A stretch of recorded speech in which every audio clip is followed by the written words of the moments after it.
Quería comentarles que Migré, la Asociación de Autores Audiovisuales de Ficción y Documentales, se presentó el año pasado con una serie de masterclasses acá en su sede de Palermo y que tiene como objetivos desde la defensa del derecho de autor como derecho humano primordial hasta la difusión de sus autores, de la obra de ellos, y también programas de formación como esta actividad libre que se está haciendo dentro del programa general del año, y también el desarrollo y la inserción de los autores argentinos en el mercado nacional e internacional. Para ello despliega un montón de actividades diversas, y esta escuela de autores que hoy se presenta formalmente con la visita de dos grandes del teatro y de la cultura argentina, como son Mauricio Cartún y Ricardo Monti, da el puntapié al bloque de dramaturgia de esta escuela de autores que se está formando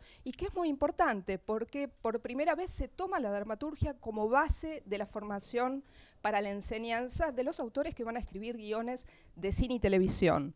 Esto es algo importante, como decía, y también va a haber otros bloques dentro de la formación en dramaturgia, además de la charla esta que inicia.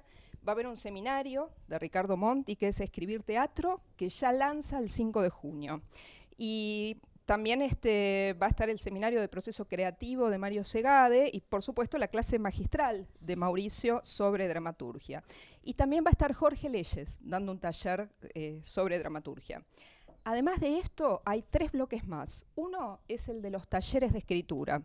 Y tenemos desde iniciación al guión por Marisa Quiroga, que comienza el jueves 5 de junio, telenovela clásica por Ana Montes, escritura para los medios del futuro por Ramiro San Honorio y escritura de proyectos por Pablo Lago. Estos talleres, algunos ya comenzaron, pero van a tener nuevas inscripciones a lo largo del año. Y 2 bloquecitos más, antes de empezar la charla, el seminario sobre géneros, que comienza con el de Nora Maciotti sobre melodrama, y los talleres de herramientas que tienen que ver con esta inserción, con dar herramientas y elementos para desarrollarse en el mercado, que están compuestos por Pitching, que es de Mariana Sánchez Carniglia, que también está en desarrollo y va a haber otro de especialización, y la edición literaria de presentaciones, otra de las áreas importantes para comenzar a desarrollarse. También introducción a los mercados internacionales y, bueno, el de prensa y difusión, del cual me voy a encargar yo. Los dejo con Marcelo Camaño, que es el presidente de Migré, y junto con Ana Montes se encargan también de la coordinación y la gestión comercial y creativa, artística de la usina de Migré, que es la parte productiva que ya empezó a hacer coproducciones. Hola. Bueno, muchas gracias por estar. ¿Se escucha bien arriba? Gracias. Somos obsesivos y ansiosos.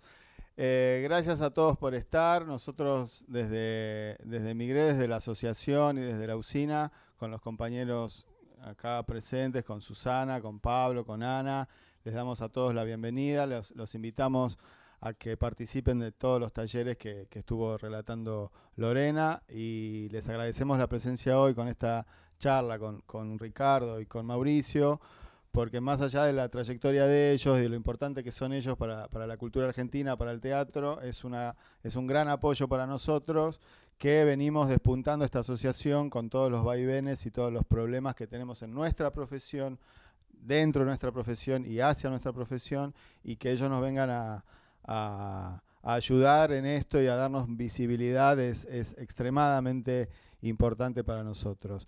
Estamos acá funcionando para la tarea que nos hemos propuesto desde hace un par de años, que es tratar de visibilizar al autor de televisión, tratar de mejorar nuestra calidad de nuestro oficio, de nuestra profesión, acercarnos a las mesas de discusión de lo que es la televisión argentina hoy. Y nada, hacerles esa invitación de que estamos acá, estamos dispuestos a escuchar las propuestas que aparezcan, los cursos que quieran, que necesiten, la formación que se esté buscando en el mercado. Estamos bastante amplios en posibilidad de traer gente. Muchas gracias a todos. Y nada, gracias Ricardo, gracias Mauricio, y no me quiero olvidar de agradecer a todos los compañeros que ayudaron a que hoy estemos acá, a Sergio, a Ramón, a Felipe y a Edgardo y a Pablo Cascone también. Gracias.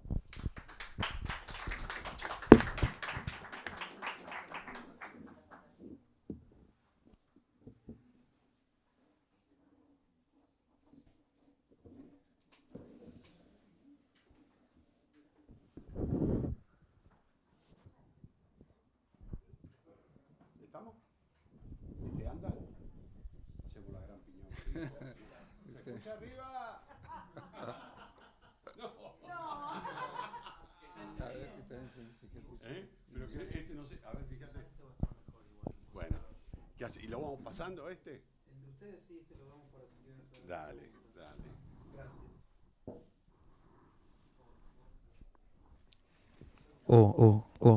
Este es el de las preguntas. Bueno, ellos se quedan con el otro. Ante todo, en mi caso, agradecer a Migré que nos haya invitado. A mí me parece que hay siempre un acto razonable en la televisión que mira el teatro. A mí siempre me ha resultado curioso esto de que tanto el cine como la televisión heredan un saber de 2400 años y que en realidad se hacen cargo de cierta parte del conocimiento, lo tecnifican y parecen encontrar procedimientos por los cuales olvidar todo aquello que es experiencia de peso.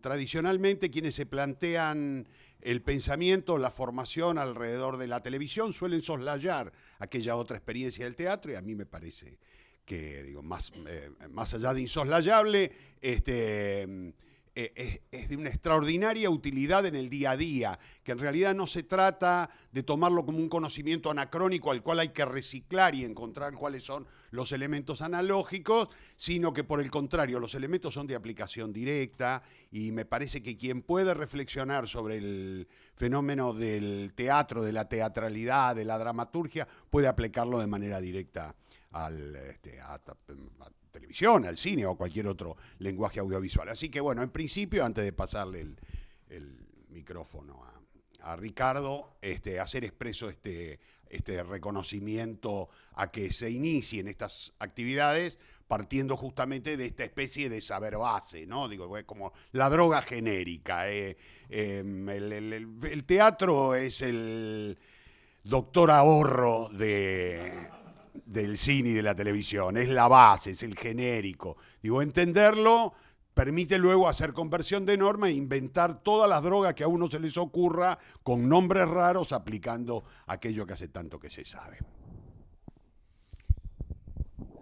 Bueno, muchas gracias. También yo agradezco esta posibilidad de encuentro de otro tipo con Mauricio, ¿no es cierto? Es un encuentro raro, así frente a espectadores visibles e espectadores invisibles, que eso sí, el tono particular de esta noche, para mí por lo menos. No sé sobre qué vamos a reflexionar, o no sé, me han preguntado algunos alumnos o algunas personas si teníamos algo preparado y no tenemos nada preparado, por supuesto, ¿no es cierto? No es algo que tiene un programa específico, así que no sé cómo lo podemos encauzar. Si es por el lado, digamos, de la conexión entre el teatro y la televisión, bueno, no sé, creo que si hay muchas personas que saben que yo he incursionado fuertemente en televisión. Y nada menos que en teleteatro. Sí, yo he escrito teleteatro y me siento profundamente orgulloso de ese momento de mi vida, de cosas que de novelas de Ana Montes, que es una excelente autora de teleteatro, y donde yo trabajaba fundamentalmente como dialoguista, es decir, trabajando sobre las escaletas de televisión. Y realmente yo lo recuerdo como una etapa muy agotadora, porque eran el día dedicado a eso prácticamente, porque yo tenía que escribir medio capítulo diario y revisar y corregir medio capítulo, de modo que esto me llevaba prácticamente el día entero. Y verdaderamente ahí la conexión entre el teatro y la televisión fue de una absoluta espontaneidad. No en el sentido de que yo transponía, digamos, lo teatral a lo televisivo, sino de que el modo de creación que yo aplicaba en teatro se aplicaba en forma absolutamente transparente o idéntica, digamos, en el caso de la televisión, con la salvedad de que había la menor interferencia de la conceptualidad posible, porque yo no tenía tiempo. Yo digo que enchufaba mi inconsciente creativo en la computadora y los dedos actuaban de transmisores directos de ese inconsciente al texto que iba apareciendo en la computadora. Y trabajaba en base a los principios con los cuales yo escribía mis obras de teatro, es decir, fundamentalmente con el tema de la imagen. Y realmente puedo decir que algunas de las escenas que así surgieron, yo lo considero que está entre lo mejor de mi creación artística. Así que bueno, y también con el cine me ha pasado una cosa distinta, de distinta naturaleza. Es decir, yo lo sentí más cercano la experiencia en el caso de televisión y teatro que teatro y cine, pero la raíz es común, ¿no? Bueno, y no sé cómo articulamos esto, ¿no? Bueno, vamos charlando, como siempre. Los temas saldrán. Sí, perdón. No te preocupes.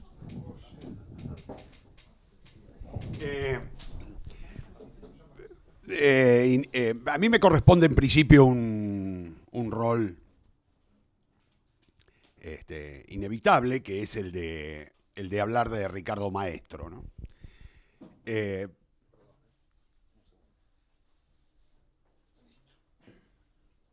Digo, no porque quiera transformar esto en un homenaje, que con gusto lo haría, pero se volvería inevitablemente solemne, sino porque me parece que hay algo interesante en términos de hipótesis de pensamiento, de aquello que Ricardo instaló como modelo o como forma en toda la generación, aquella generación de los 80 que nos formamos en sus talleres.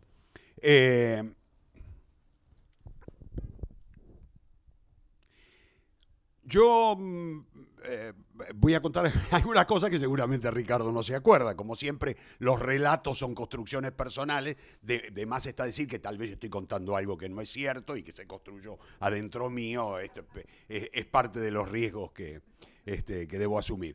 Pero hay algo muy interesante en esto. Ricardo comienza con sus talleres en los 80 en el marco de tal vez antes, en los 80. En la dictadura. En la dictadura, en los 70, claro, en los 70, pero hombre, si yo escribí Chau Mr. X en el 78, en los 70, perdón. En los 70, en el marco de un teatro o de una dramaturgia en la que predominaban algunos procedimientos muy sistémicos, digamos, donde lo que existía era aquellos que venían del organon brechtiano o, como en el caso mío, que venía del cómo escribir un drama de la Josegris, digamos, como la formación del sistema tradicional americano. Cosa que yo tengo la sensación que nos tenía absolutamente trabados a nuestra generación, que de alguna manera no podíamos trascender de cierta necesidad de un teatro de ideas en el cual ingenuamente poníamos la idea delante del teatro, o no podíamos pasarle por arriba a la otra hipótesis, que era la de construir desde una forma predeterminada, y yo diría preconstruida, que era responder a la hipótesis de tener una premisa antes de escribir, de construir desde cierta forma mecánica. Yo había tenido una formación primera con un discípulo de Egri que había llegado a la Argentina, y siempre recuerdo cierta desazón que me atacaba cada vez que yo llevaba un ejercicio y a él le gustaba y yo pensaba, la puta que lo parió, lo hice al revés de lo que dice Egri. La única manera que tenía de que me salga bien era no seguir los pasos que establecía Egri. Entonces cuando el maestro me decía, está muy bien eso, yo decía, pero ¿cómo le confieso que yo hice todo lo contrario? Que siguiendo el camino de Egri no había posibilidades. Cuando yo recuerdo las primeras clases en el taller de Ricardo, en el que Ricardo me dijo algunas cosas demoledoras y extremadamente útiles.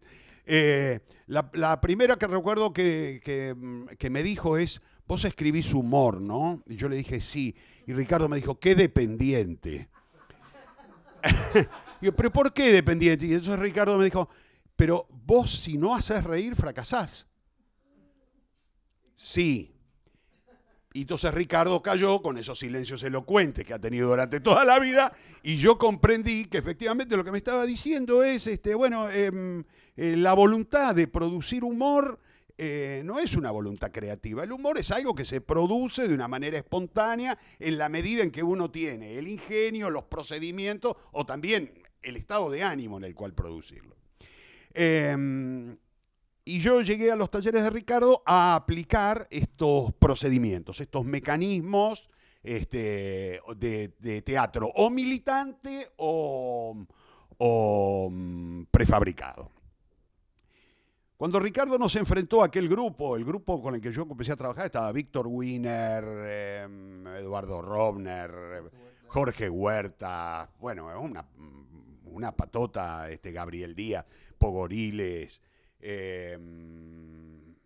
aquella muchacha que murió luego, Eve Serebrinsky, que había empezado a estrenar con mucha energía en aquel momento. Y lo primero que a todos nos sorprendió es que alguien tuviese la audacia de romper el paradigma. A mí me parece que lo único que construye verdadero... Digo, hay dos maneras de construir sentido. Una es romper el paradigma y obligar a crear un sentido nuevo. Otra es tomar un paradigma y desarrollarlo. Es decir, bueno, ¿hasta dónde puedo exprimir yo esta naranja para sacar lo que no ha sacado otro? A mí me parece que esa propuesta de una extraordinaria audacia con la que Ricardo nos enfrentó a la hipótesis de tener que encontrar forma en patrones vagos, que es una de las tantas maneras a las que uno podría llamar el mecanismo de la imagen, el sistema de la imagen con el que Ricardo comenzó a provocarnos. Encontrar forma en patrones vagos. Aceptar la imposibilidad de crear algo cerrado en términos de idea, provocando en cambio la hipótesis de buscar la idea a través de la forma. Esto, que yo confieso en los primeros encuentros, me generaba una desconfianza absoluta. Yo puedo, es decir, era casi como una especie de una hipótesis terapéutica. Decir, bueno, yo lo acepto porque vamos a probarlo, vamos a hacer como con un terapeuta. Decir, bueno, vamos a ponerle unas fichas a ver si le armo una transferencia que me saque del pozo. Pero yo lo que recuerdo con auténtica emoción es la percepción de los primeros resultados a partir de lo que Ricardo proponía.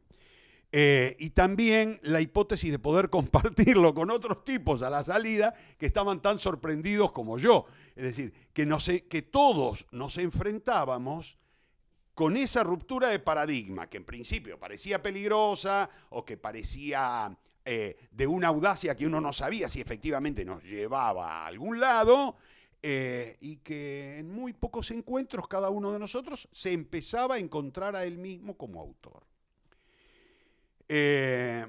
Yo debo aclarar esto porque lo que yo hice durante todo el resto, yo estoy hablando de una experiencia hace casi 40 años, y lo que yo hice de ahí en más durante toda mi carrera fue la segunda de las hipótesis, que es tratar de exprimir el nuevo paradigma.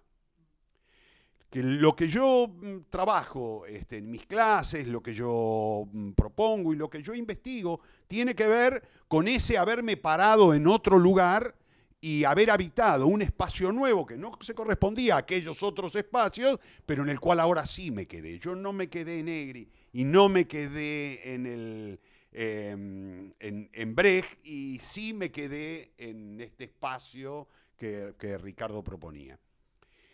Por el otro lado, me parece que Ricardo tuvo una extraordinaria generosidad en el otro campo, que es el de enseñarnos de una manera espontánea y sin hacer de esto, sin tener que bajar líneas sobre esto, las virtudes del enseñar.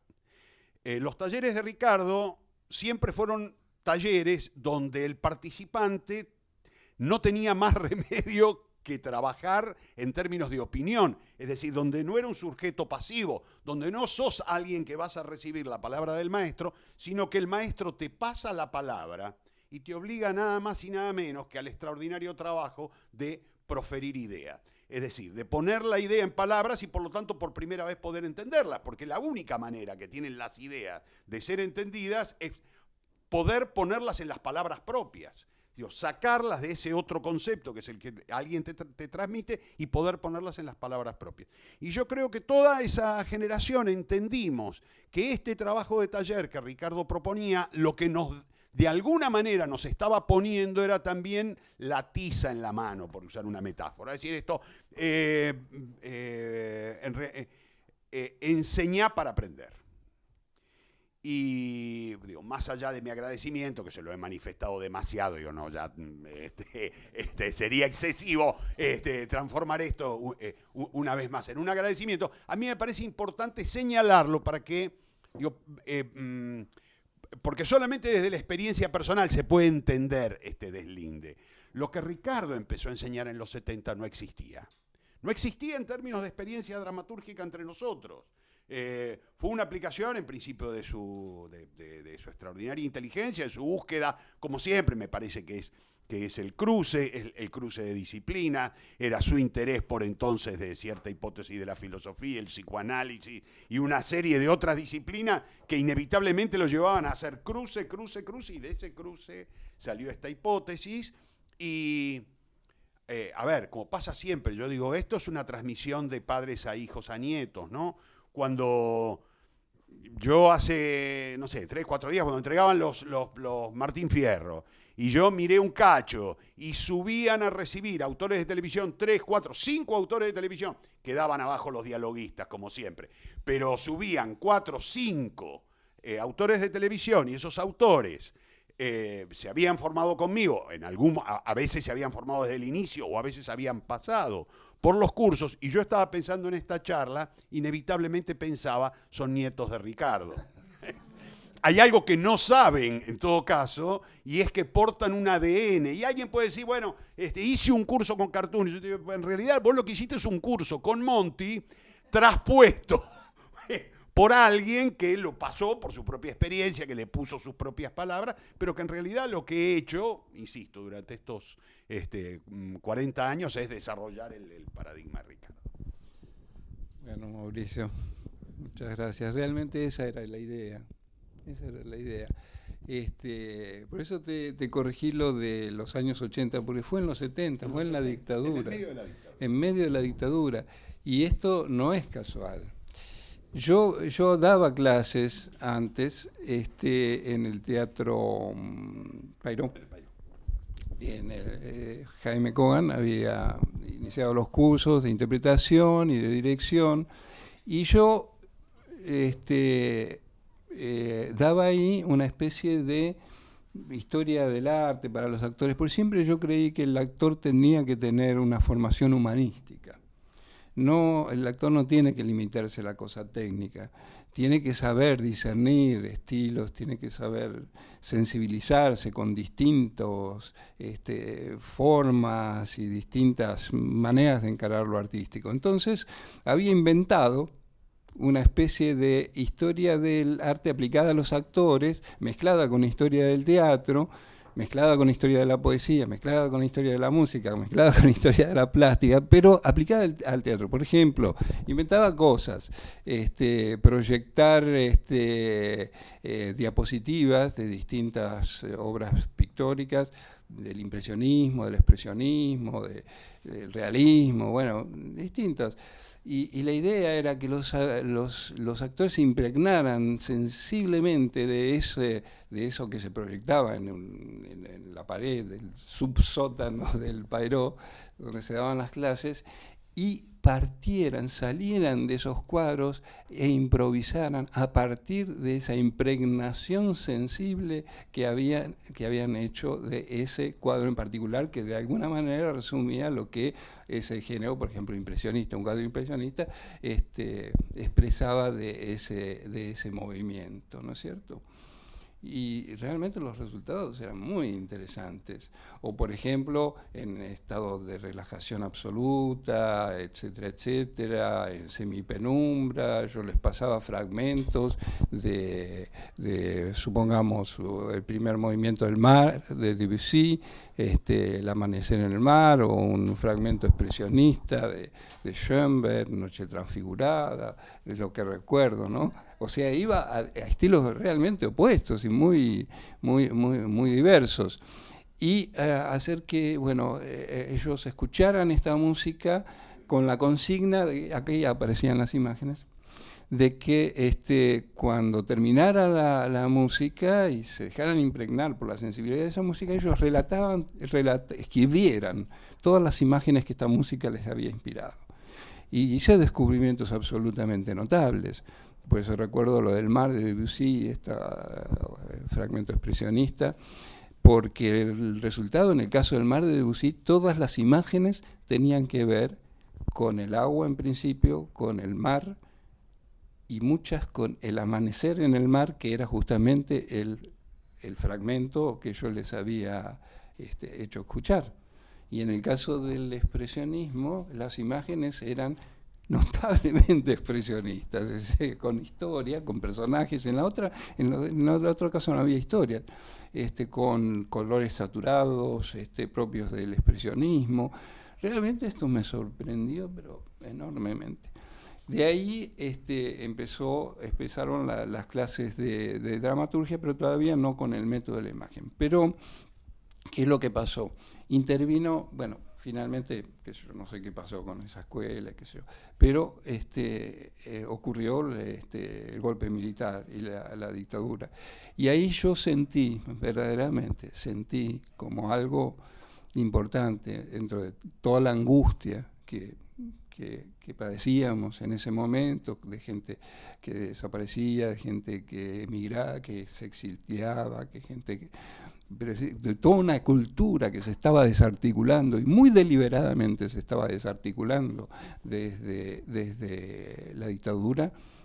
Sentí que yo tenía que hacer algo para mantener viva esa cultura que yo había vivido hasta los 70, que era una cultura bulliciosa, pujante, verdaderamente.